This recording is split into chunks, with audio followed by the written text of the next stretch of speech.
Welcome to Session 7, Exponents and Polynomial Structure. Today, you will apply exponent rules only when their conditions are met.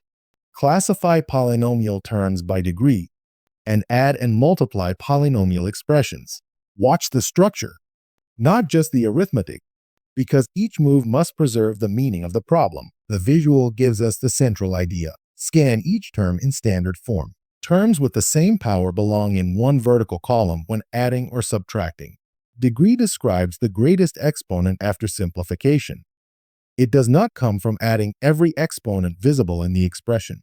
Use this first move. Identify the operation, product, quotient, power, or sum. Then, apply an exponent law only to factors with the same base. Worked example. Combine exponent operations. Simplify x to the power 4 times x cubed slash x squared, for x is not equal to 0. Step 1. Multiply same bases by adding exponents. X to the power 4x cubed equals x to the power 7. Step 2.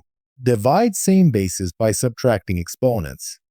X to the power 7 minus 2 equals x to the power 5. Step 3. The restriction x is not equal to 0 comes from the original denominator. The final answer is x to the power 5. Check that it satisfies the original conditions and carries the correct units. Now it is your turn. Simplify 2x cubed, 5x squared. Pause, write each algebra step, and use the next 6 seconds to finish your solution.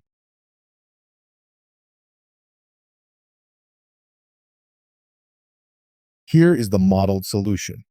The answer is 10x to the power 5. Multiply coefficients and add exponents on the shared base x. Verify it against the exact wording before moving on. Session 7 recap.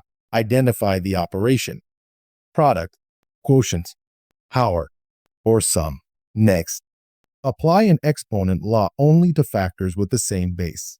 Then, write polynomial powers in descending order and align like powers.